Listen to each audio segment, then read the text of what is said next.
CR Onsrud. Now, American-made story, a multi-generational business that builds some pretty large machines. My grandfather came down here when he was working for Onsrud Machine Works to set up the woodworking division in kind of the heart of furniture country. Yeah. Everything's make to order. Because of that, we want to know how long it took us to do every little piece of it, and we can improve on those times. By bringing all of that in-house, we've been able to dramatically improve our lead time. So not your traditional router.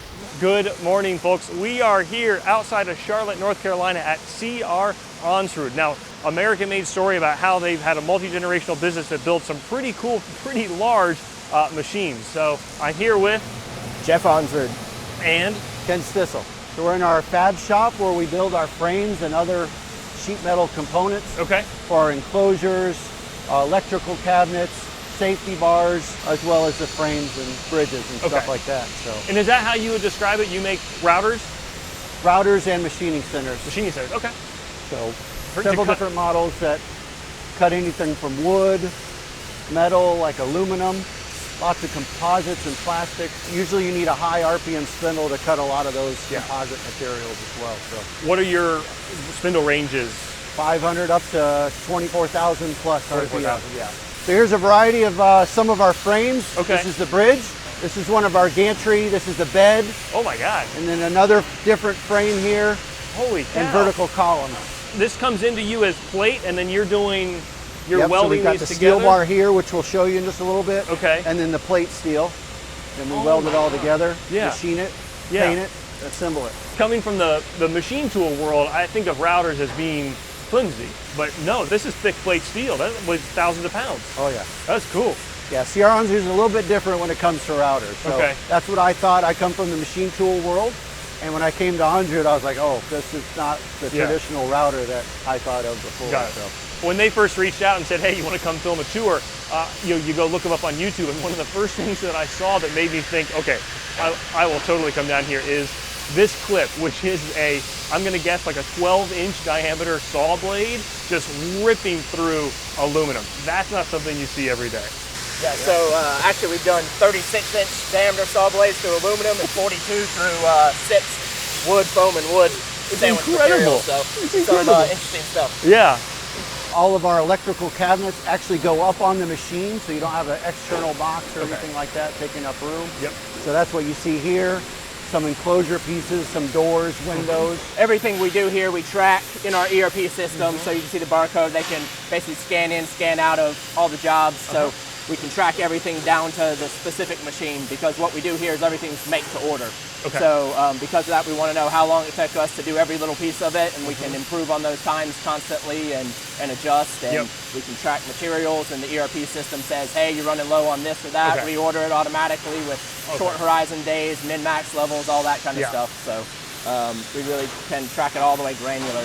You also see, as we get around to the other side, there's a lot of common components. So you see several of these boxes, as an example, are the same size. So we try to make kind of a modular system. Think of it as Lego bricks that kind of all go in the same design. So we'll use a certain number of feet or stretch and slightly adjust it so that we're using a common design. So even though it's high changeover, low volume, we can do it efficiently. So on something like this, like assume that's an electrical cabinet, that itself has its own internal part number or product number, and then it knows the size of flat sheet socket needs, and that can get ordered from an outside supplier, and then you track that inventory. So the ERP owns everything. Right, the ERP owns everything. So you'll see when we get back here, basically we get a mill run of steel and bar stock. We'll sort it and grade it essentially for its purposes. And then from there it flows forward in through the shop. So it'll go on the plasma or laser or weld station, whatever's appropriate, press brake, and make the final product. If you ask somebody 30 or 40 years ago, what could you do to turn a press brake into something even more modern? And it's like, wait a minute here. Automatic work followers, CNC backstop, and then the ability to change out tooling or shift tooling around, just amazing. Oh, it actually backs away. So it applies pressure and then it backs the backstop away to give it clearance. That's awesome. What's your largest standard machine, and then what's the largest you'll do as build-to-suit sort of machines? From 4x8, we can go all the way up to 12 by 150 plus feet. 150. So when you do that, you're working with the poured foundation. You're not trying to do a continuous weldment or... Correct. It'll be sectionalized. Yeah. And we actually have a larger machine that can go up to 24 foot wide as well. That'd be an overhead gantry machine. So here's where our raw material comes in. Yep. This is more of the structural side. That's the plate side over there. Okay. Your steel trucks will literally just back in at that at that cutout. That's awesome. Right. And you just They can pull all the way through. They don't have to back in. Oh, I didn't see the cross stock. That's pull genius. it off. And then you just use the crane to unload everything. Yep. That's slick. So a variety of different structural components. So we do have some machines that have tubular frames that we weld together. And then we have bar stock, angle stock. A lot of the bar stock is where our linear guides are mounted on. Okay. So for the most part, everything has a spot. Okay. We can change it. Right now we're using kind of horizontal racking. So we just moved into this building about 2 years ago. Okay. And so we kind of made it as large as we're fitting this lot. And since we have the space, we're horizontal, and then we plan to go up as we need additional space. Yeah, and this is our plate cutting area. Okay. So we've got a 10 by 40 5-axis plasma. Okay. So it'll actually, it's 5 axes. It'll actually tilt the torch to do weld prep bevel. You need the weld all the way down into the joint. It's got a downdraft table so you can see there's no smoke or anything like that. So there's a large fume extractor out back. It's incredibly clean for being next to a plasma table. What's the big seal rack? Different sheet levels of sheet metal. So you just pull it out and grab it. Pull it out, take it over the laser. Ah, cool. So we have a fiber optic laser here. Okay. So pretty much anything under 1/4 inch goes to the laser. Okay. Anything 1/4 inch and above goes on the plasma cutter. So a little bit better cut quality on the thinner material on the laser. Sure. And then for thicker capacity, you go to the plasma. And keep in mind, that is a beam of light cutting that. Isn't that amazing?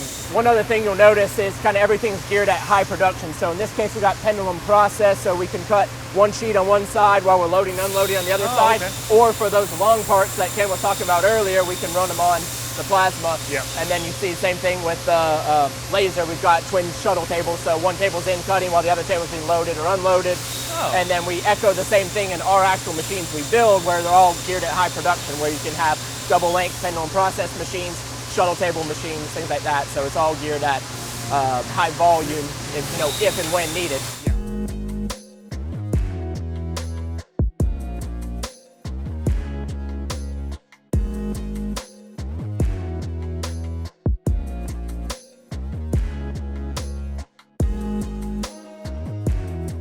Yeah, so once the parts are cut, it comes over to our flexible fixturing system. We've got a large gantry table being assembled here.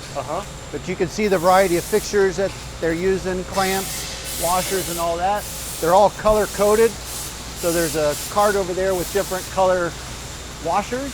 And then the software actually shows them which colors to use and all that kind of stuff. So it provides for accurate assembly. So they're doing stitch welding, so they're going to stitch the frame together. Yeah. And then they're going to take it off here and then take it to a full welding area. Okay.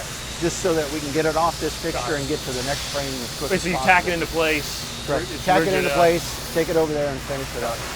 Does this get heat treated or normalized after welding? Yes, we'll do the stress relieving. We'll show you that in a little bit. Okay. So. And then you go machine it. Yes. Okay. Yeah.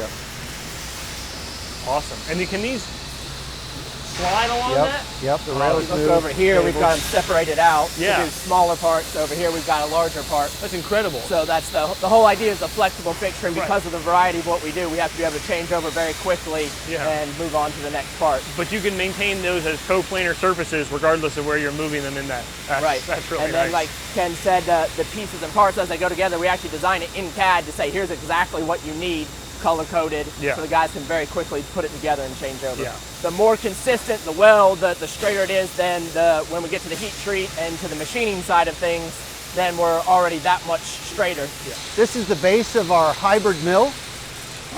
It's a machine that bridges the gap between traditional routers, large open format, not very accurate, and then traditional machining centers, more rigid. This is kind of the in-between, if you will.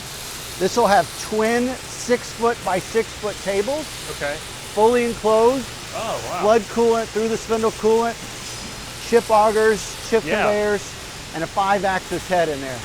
Up to 75 horsepower.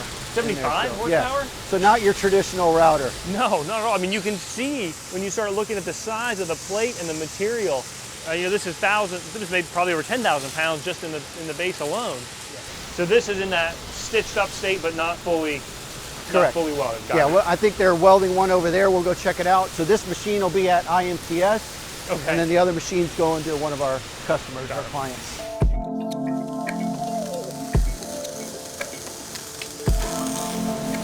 And this plate's where the vertical columns will go Okay. that hold the bridge. So this will all be machined. We'll show you Okay. that next. So after the stress relieving, they'll get blasted. Another, this is a gantry. That's the base, the table. So this looks to be our 5-foot by 20-foot capacity machine. In the woodworking industry, so cabinet making, stuff like that, they'll do sheets of 4x8 or 5x10, 5x12 melamine plywood. Okay. They'll put a sheet here, start cutting, Yeah. go down there and do that pendulum process that Jeff was talking about earlier. The machine that's up here is for the RV industry, so that's the wide, long base, so they can do like a whole RV side, all in one go. What's that material? Plywood, a sandwich of foam and plywood, and yeah. Oh, wow. Okay. So after it's been welded all together, frame comes out here, out this door, and then we have an overhead gantry crane that will come pick the frame up, That's take what it we're looking across. at? So that's not just a sign, there's a crane That that is comes really across. cool. So that's up there where the stress relieving oven is. Okay. So we'll go there next.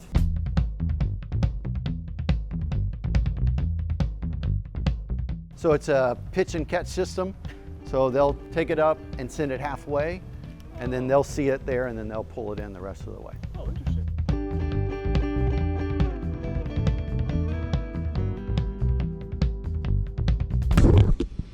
That's pretty cool. So this is stress relieving oven. So once it comes across the gantry, we put it in the oven. Okay. So we take the stress out of the frame. So when you weld steel together, gets all the molecules under stress. It's about a 24 to 48 hour process. Oh my gosh. We bring the frame up to 700 degrees, let it soak for a while, then we bring it up to 1200 or so degrees, glowing red hot in there. Basically, it brings the molecules all back in line, takes the stress out of the frame. And that's one frame at a time.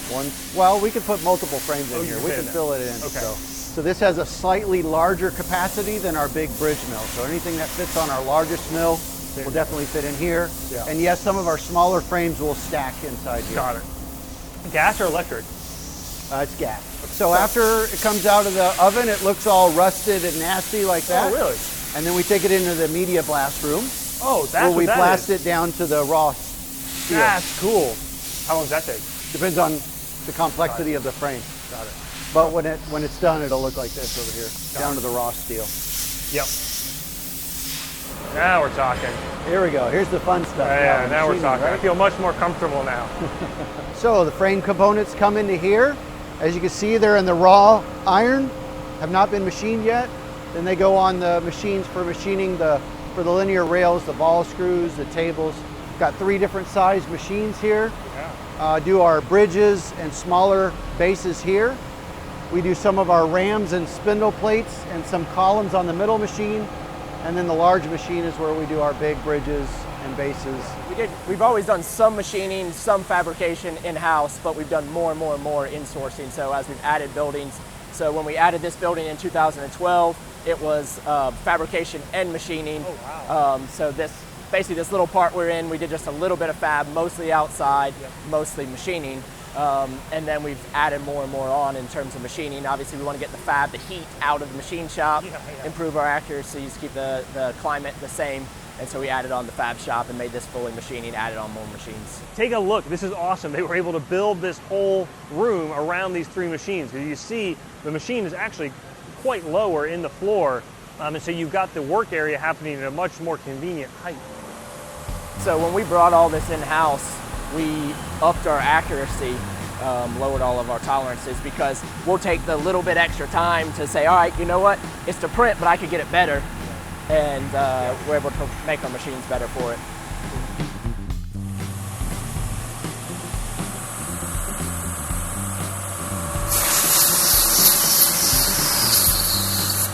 Yeah, you can just tell how nice that looks. And that's where you're going to bolt down your rail to, up against that surface.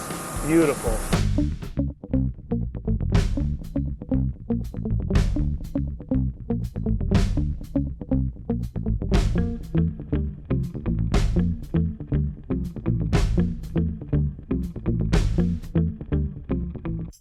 running those skim passes, probably burns up inserts, but gives them that unconstrained state, final cleanup pass. And then now, pretty cool, taking the time to walk through here and check those surfaces. In front of here, these are all fixtures, so back to that quick changeover concept that we talked about down there.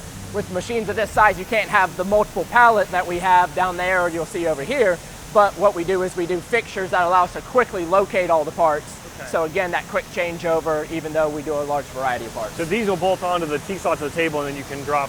But right. do you do batch, do you try to do batch runs, or is it just one change? We do as much as we can batching, but that's subject to the production mix. So sales sells a lot of variety. It's a lot of variety. If sales sells some of the same, we can batch that. So a batch for us is like 6 would be a batch for us, not 100. So quick changeover. So we've designed these fixtures ourselves to, and back with engineering to have commonality, so we can use certain things to quickly locate. Obviously you've got a Z-axis, but what that's going to be relatively weak or limited to the physical constraints of its, I'm assuming it's a box-way system. So in this machine, the biggest one, it's actually got a W-axis, so the whole column can move up and down to give you more rigidity at lower points, but then they said they've got to push the machine all the way to its travel limits when you're making the biggest frame. Right, all the way up. That's awesome, yeah, that's cool. OSync is our Industry 4.0 solution. This is just our shop floor monitor. So basically it's one of many pieces of OSync, but basically we can monitor everything that's going on with the machine. So if you've heard of the MT Connect standard, we took that, we built on top of it, and added a lot to it. So the shop floor monitor kind of gives you your live view, lets all the guys kind of see some of the key metrics that we're monitoring.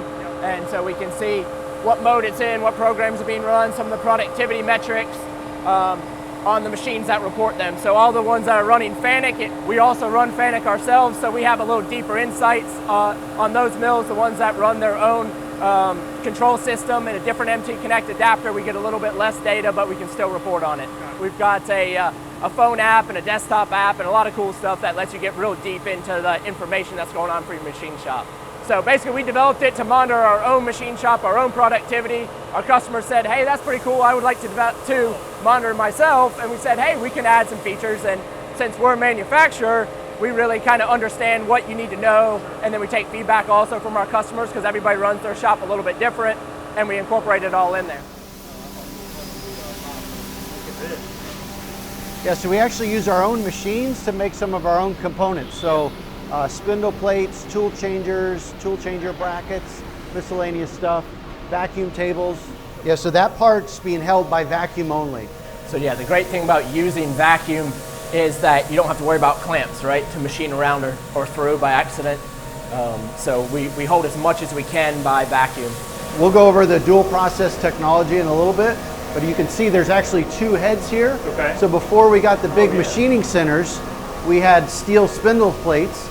So that spindle right there is actually a 40 horsepower spindle to be able to cut some of our steel spindle plates on this machine. The dual process, what it allows is we can have the flexibility of cutting one program over here while we're cutting something totally different over there, or park it and cut one big part. So it kind of gives you a lot of flexibility in the same footprint. But there's only one control on this machine. Correct. Okay, that's cool. And this machine, we've been doing dual process for a long time. This machine's a 2003. That one's a 99, so they're both machines that we intend to replace with modern technology. That's what Chris was talking about, our hybrid mill. We're going to put one of those in our own machine shop, but these have been running strong. And, keep them in production. It's the real world. Looking good.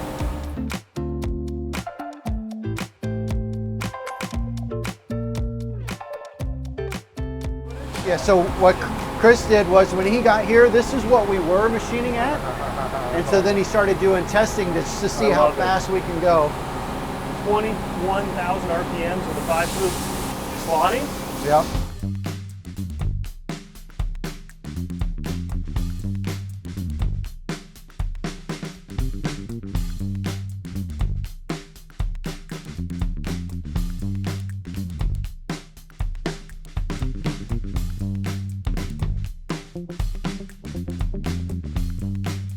So now we're in the assembly area. So once everything's been machined, it comes in here, gets either put into staging area or prep for painted and then painted. How long does a machine take to go through that process? It depends on the complexity of the machine and the size, but it could take anywhere from Like our small M series model can be 2 or 3 weeks, up to a couple months. As we walk through here, a lot of this is just kind of our flexible assembly area. You'll notice there's no lines painted on the floor, and that's on purpose because our machine's vary drastically in size. So we can work with different groups. Like, you know, here's a more automated machine over here that's gonna automatically load a pallet of material, pick it up, load itself, cut, offload itself. Oh, that's awesome. This is for the customer, right. Holding that laminate. Yeah, that's awesome. There's an example, I would call that a medium-sized bridge. It's incredible. So our high rail series, the bridge is literally more than double that. And that's the larger size that would go on the mill. It's beautiful, holy cow. The wiring is beautiful too. Just how nice they've done started to do all the harnesses.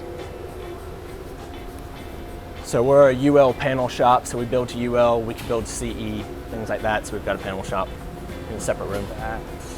Oh, it's beautiful. It's so satisfying to be OCD, to see all that labeled and neat and colored and ribbon tied together.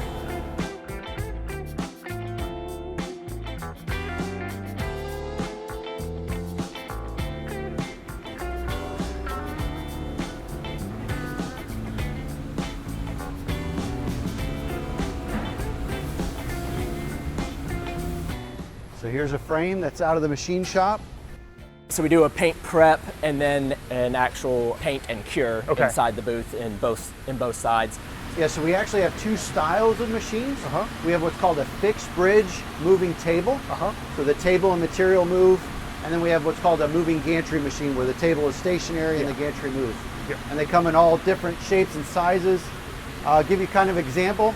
This is a 5x12 machine here. This is our M series. Right next to it is another 5x12. That's our Pro series. So you can see the difference in sizes. A little more accurate on the larger size, heavier cutting, more horsepower in the spittle, higher accuracy. So there's advantages and disadvantages. One on a fixed table moving gantry. It takes less floor space. So this is a 5x12 machine.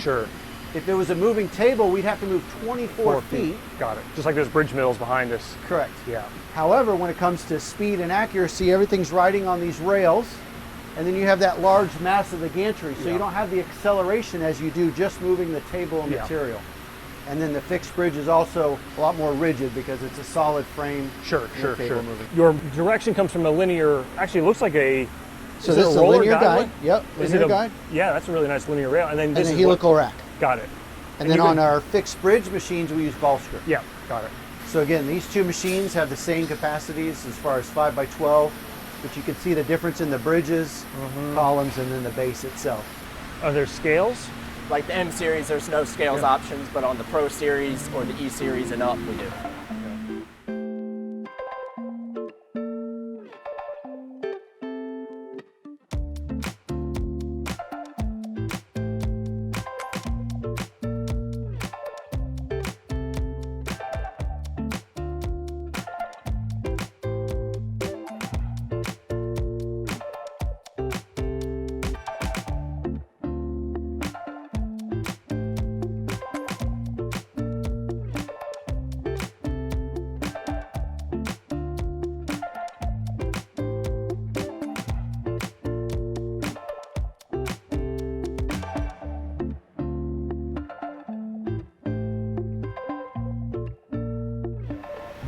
So here's one of our large Pro series. Huge. Yep, so this is a 10-foot by 30-foot machine, roughly, a little bit over 30 foot. And we can do this up to 12-foot wide as well. Oh my! And however long you need to go. So when it goes longer than your bridge mill, it just goes in, it just gets sectioned. Yeah, we do sections. So this will be a multi-section frame. Yeah, so this is a 2-piece frame here. Who uses a 12 by 30 or 40 foot machine? What industries? A lot of marine industry, RV industry, some of the outdoor cladding industry. So here's just a sample of the different parts that we can cut on a router. So of course wood, plastics, foam. Yeah, the foam looks awesome.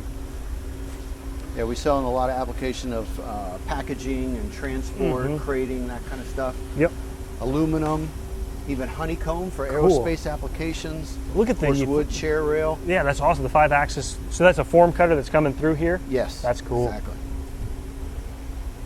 That's a great example. You wonder how that stuff gets made on, especially on the 5-axis profile.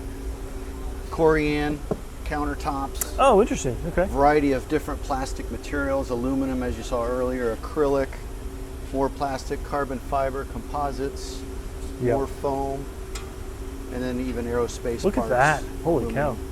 Yeah. Components. Can I see the honeycomb? Sure, absolutely. This is an aerospace application? Got it. Definitely. That's cool. Look at that.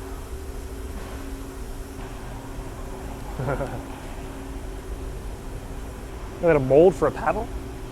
Guess if you're up a creek, you want to have an Onsrud. Exactly. And then as Jeff was saying, things are modular. So here you've got the same machine, same exact machine, but with a larger Z capacity. Yeah, so the columns are taller, and then the bridge or the Z-ram is longer. And those are counterbalance pistons? Yes. Okay. Do the 5x10 Pro Series offer a 5-axis head option? Yes, we do. So it would be very similar to what we see over here as an S series, but it would be a Pro. Okay. But it would have the box style Z-ram in the head. So this is a fixed bridge moving table. This is a 5x10 table, and it has the 5-axis head. That's awesome. 29 inches of Z. Beautiful vacuum table. This customer does entry doors. Okay. So you picture the hinges on the side and the door lock and the handle and even the window cutout. This machine will do all that. A door manufacturer might not do a custom setup every day, but every door is different, like to an eighth of an inch. It's ridiculous how much doors vary. You'd be amazed, because what happens is the house gets built and then they measure the door. It's not like just goes in a factory. That's down to a tenth, right? Huh. So every door is just a little bit different. So you'd be surprised. The program has to be parametric, but by and large it fits in the same fixture. Got it. But we do a lot with job shops, like our E-Series that we'll see in a few minutes. A lot of those people dual process, 2 heads, high changeover. This grid table is kind of set up that way too, where in this case they have a special fixture, but we could take that fixture off and we have all kinds of flexible fixtures that can pop in and literally in minutes change over the whole system. And that's the footage I saw that you guys had that looked so cool. Were these sort of cleat looking devices, and then a green, what looked like an overhead laser system that kind of hit the spot, which one of the most genius things I've seen in terms of intelligence setup and sort of that making it easy for the operator. Yeah, and so we actually work with partners on that. There's a few people that make, we make the grid in-house, and then there's a few people that make the pods that go inside of it, the fixtures, and then another company that makes the lasers that work with it. So we all kind of work together and make a system that makes it easy for setup and changeover. We put our own interface on top of the Fanuc screens. We think it's a lot easier to use than typical Fanuc screens. Stop. You don't like the Fanuc? Sorry, I get in trouble for saying this sometimes. The gray Fanuc screens. So you can still access those if you're an experienced Fanuc guy that loves them. Hey, go for it. But we think it helps operators get up and running with the machine much faster. Kind of surface all the features in 1 or 2 screens deep. So sometimes it's hard to differentiate the difference between an eighth of an inch. So this customer actually uses bar coding to make sure they got the right program to go with the right material, the right door. Cool. On that. So they scan it there, it matches the continuity, and automatically downloads the correct program for that customer for that door. And that happens through the Fanuc interface or through your overlay? Our overlay. Yes, that's sweet. This is perimeter all the way around. That keeps you out, but also if there was an emergency, you could just grab it no matter where you are around the machine. Also, you see the red strip. If the table were to run into you, immediately applies the brakes. Yep. This same platform essentially can be, or actually the opposite platform, we can do the same style of machine in a gantry. So you'd have a ram like that with the head, and then just the gantry would move and the base would be fixed like the Pro Series. Oh, is this what you guys do for circle QC? diamond squares, right? We added a couple features, but that's a way of checking accuracy on some of these machines. And then you should check that with hand tools? Yeah, so we have a ferro laser that we can use as a portable CMM, and then also we can check with hand tools. But by bringing all of that in-house, we've been able to dramatically improve our lead time. So, because we can fab it here, machine it here, we don't have to wait for somebody else's queue just for a spot. We can put it through our system and do it pretty quick. A typical person, that would probably be another couple months added onto that, because it's got to go to another vendor, and then heaven forbid something happens, you get it in, you QC check it and it doesn't align. Now it's got to go back to that vendor. Then you get a big lead time whip thing. So that was one of the big pushes why we vertically integrated. It's a big investment. We of course did a lot of spreadsheets to calculate, make sure we can get the ROI on it. And we were like, we can bring all this in-house and pay down the equipment and improve our lead time. If there was a sort of a start year for that, when was that? For the vertical integration, I would call it probably 2012 when we added on the machine shop. So when we moved into this building in 2006, it was about 3 times our old plant, but same general concept, mostly assembly with some machining, some fab. When we built the next building, that was kind of the start of the process. Let's prove it out, let's put some more machines in-house, do it ourselves, and then that proved successful. Let's add on to the fab shop. And Got it. It's easy to talk about that stuff in theory, but like to see, hey, you've got to deal with the site you've got, which the other buildings at lower elevation, which is why you've got to have that fly crane to bring stuff over. That's the real world of how these projects have to happen. Yeah. So there's actually 2 tables here, and you have 2 spindles, so you can actually run 2 completely different programs at the same time, or yes, you could synchronize both spindles together. As we build the machines, we use lasers to check everything in 3 dimensions volumetrically. So as we build it, we're leveling it to the world, we're checking alignment, everything as we go.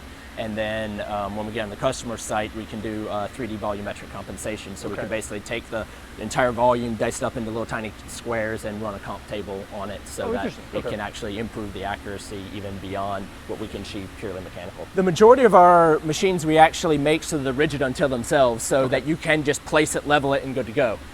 But as you get into multiple bases and things like that, then we start recommending that you bolt it down, because really what we find is the forklift goes by and your pad moves a little bit and things like that. So we want to make sure everything stays true.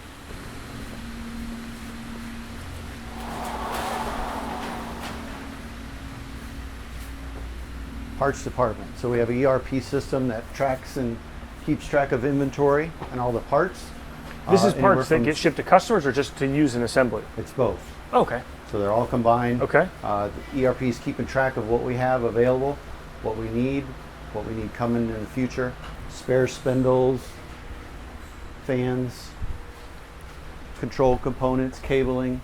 One thing also to keep in mind is we don't put any proprietary parts on part numbers.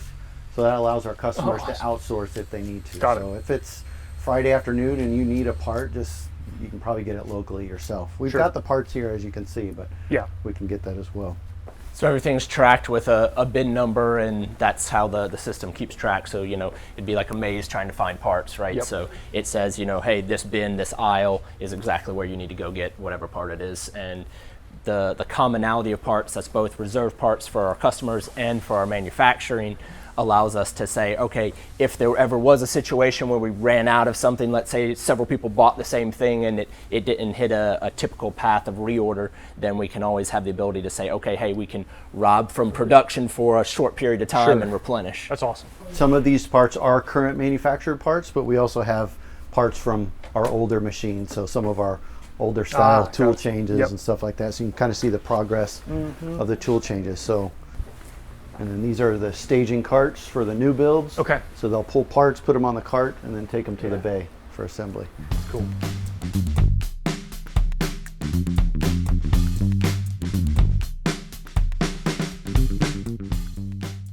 Kind of a unique feature on routers and machining centers. This is what we call roller hold down. If you picture inside of your couch, typically they use the cheapest plywood they can find, and it's all warped, and it's very hard to hold flat to be able to cut or create a vacuum. So these rollers actually hold it flat so it can cut the parts out of those plywood components. Oh, so these move with the machine? So these rollers move with the machine, holding the parts down. Or if we're doing sheets, the vacuum will hold the sheet down. However, if you wanted to do stack cutting, multiple sheets, you could stack them up, and then the rollers will hold them all down together while you cut the parts out. And does that industry still happen in the United States? Tons of it. Yeah, is that right? Oh, yeah. Actually, North Carolina was it High Point? Right. Is that still a big furniture? High Point and Hickory, and that's part of the reason we are where we're located. So originally, my grandfather came down here when he was working for Onsrud Machine Works to set up the woodworking division in kind of the heart of furniture country. Yeah, sure. Meanwhile, that company ended up getting sold. Stanley Punch Press came and bought Onsrud Machine Works back in the 60s. And so my grandfather had already moved his family down here. He was out of a job, and he was like, okay, worked a few other jobs, and then decided to start CR Onsrud in the early 70s. No kidding. And so that's kind of why we're positioned where we are physically in the world, is kind of, and then we got into woodworking, back into woodworking.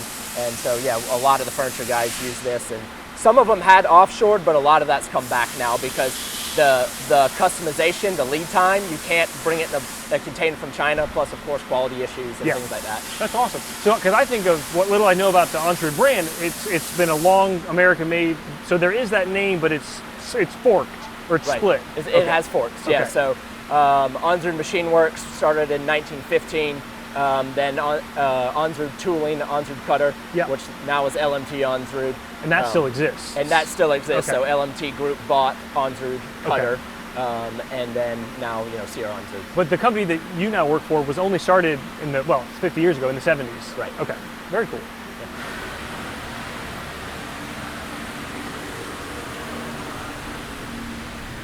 So here's where we assemble our control panels. Okay.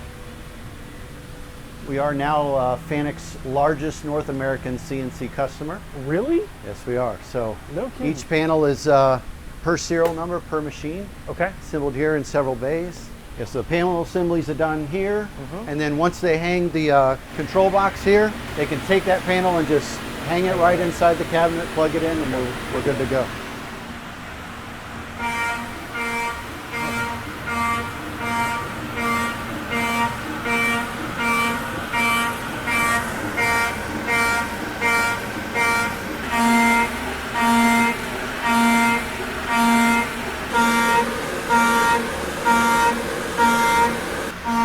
We have a lot of customers that do nested base aluminum cutting. So they'll put a whole sheet up there and cut components, then take it to their machining center and finish it to a higher tolerance. Sure. But we can do a lot more material removal, and a lot of times at a lower price point as well. So while this is going on, you could actually be setting up your next job or running something completely different here.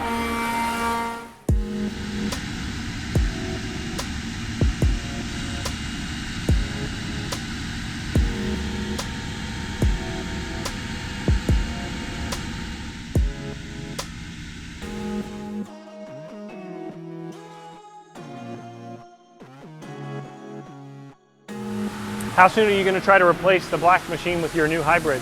So the last two IMTSs, we built a machine to replace those, and sales decided to sell them. So cobbler's kids have no shoes. But we're building a nice big flood coolant hybrid mill, 75 horsepower. I think they're pretty excited about getting a new toy over there, and that's the plan anyway. But is it for sale? Ultimately, it's all for sale. Right? Everything's for sale, right? So this is our X-Series profile machining center. It's made to hold extrusions and be able to machine all 5 sides. Okay. Quick changeover, so changing the jaws is a matter of just pulling out the different jaws for the different profiles and just snapping them right back in there. So you can do a quick changeover. Sure. To change the width, you pull these pins open and close depending on the size of extrusion. Sure. So there's a cart over here with some sample parts. So when you say extrusion, you're not just talking about standard sock extrusion, you're talking about custom profiles as well. Correct, profiles, extrusions. Yeah. We even have FRP, fiberglass reinforced plastic. Oh, here, interesting. So this is not aluminum. That. Oh my gosh, that's incredibly light for what it is. For example, we can use the saw for fly cutting. So normally you'd probably machine this out. We'll actually take the saw and slice across here, and then use the saw to face this off. And then we come back with a fly cutter and just finish it up. Kiss it, okay. How long has the X-Series been out? It's been about 5 years now. So you have a limited throw distance, or is it programmable? So we can go out to 15 plus inches, and then each of these are programmable, so they can move independently. So if you're drilling a whole bunch of holes, it'll actually, the clamp will automatically move out of the way so it can finish that process. Is the pressure adjustable? Yes. Like there's a regulator. Okay.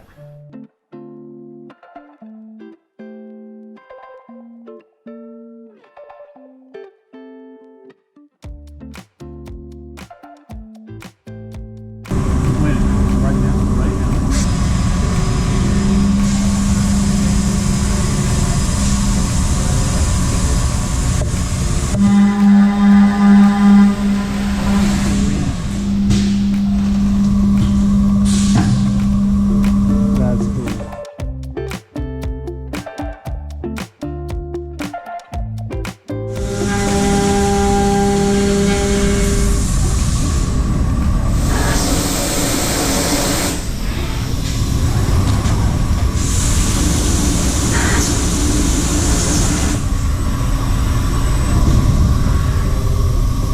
There it is, folks. Oh my God. 50 millimeter.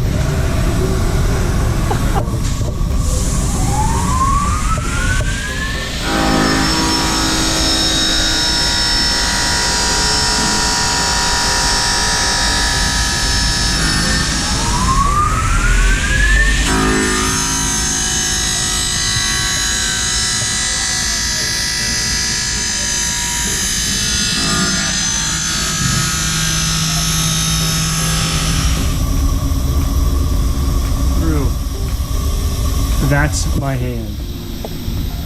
That's incredible. 3,200 RPM.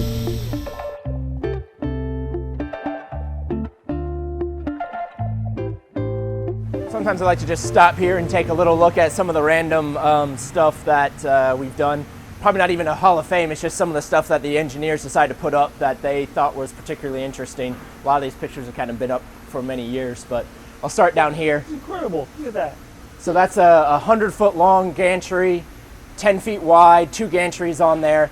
And so 2 of them can work on the same part at the same time, or each one can basically function as its own machine. So it gives the customer a lot of flexibility. In this case, they're cutting aluminum friction stir welded decking. So you basically got aluminum, a webbing, another aluminum piece. And because it's a big decking for a ship, it can take a while to cut out all of the pieces and parts, pockets, I should say, for it. And so they've got a couple of these machines down in Alabama making just a ton of aluminum chips. It's awesome. If you've never seen friction stir welding, card here to our video. It's the coolest process. It's mind blowing how that works. Yeah, it's great, and makes such a great structural weld without all the heat. Yeah.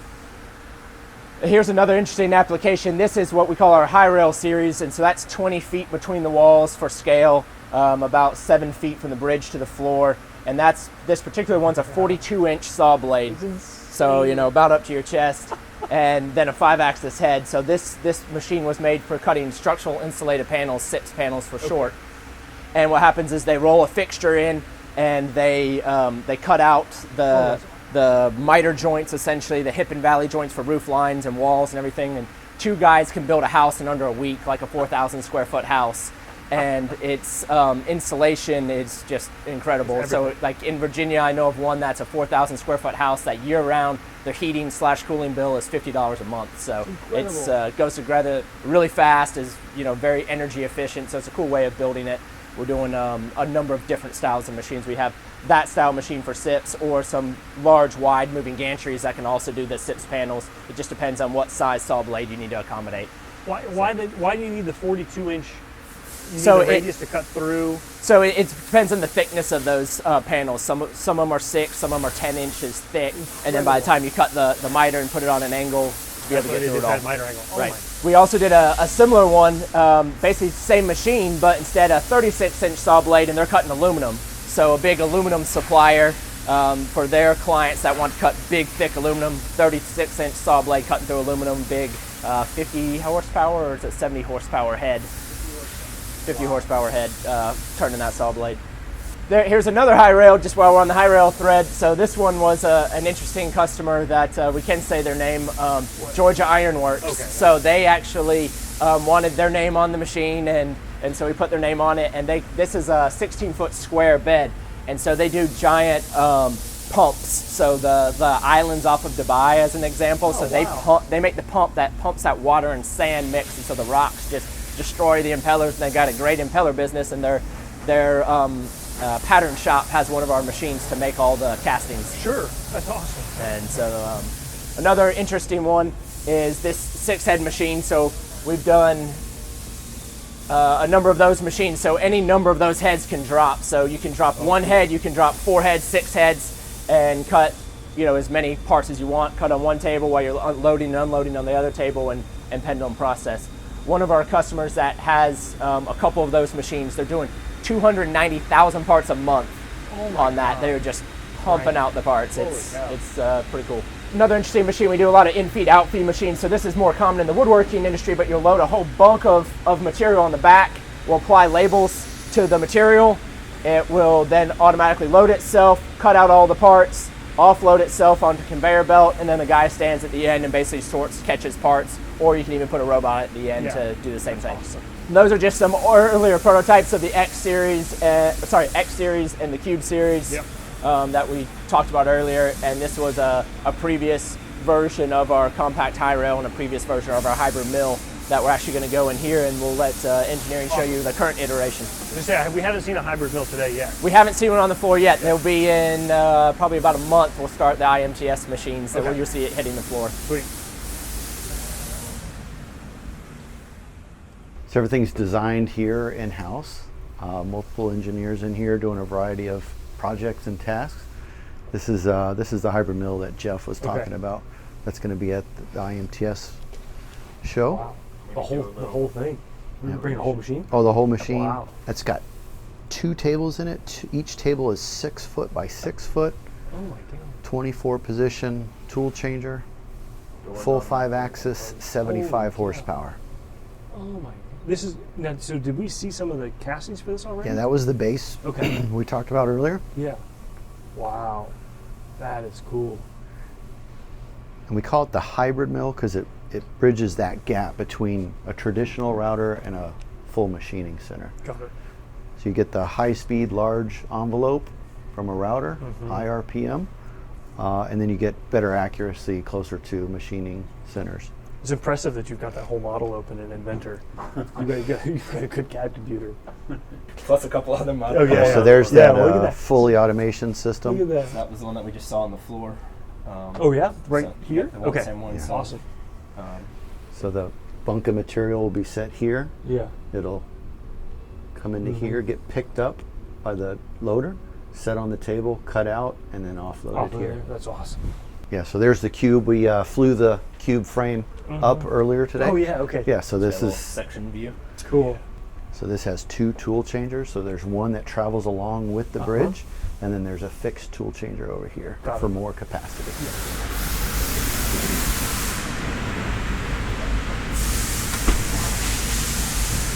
Electrical engineering department there.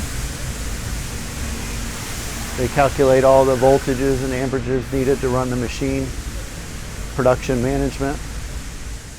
So this one's not completely done, but it'll give you the idea. So this is really where the company started. So we started making the inverter router. So basically think of a traditional hand router, but mounted upside down in a table. Yep. And so the old school way is you'd have an overarm router, and the problem was if you were using a manual tool, your hands were susceptible to getting cut by the tool.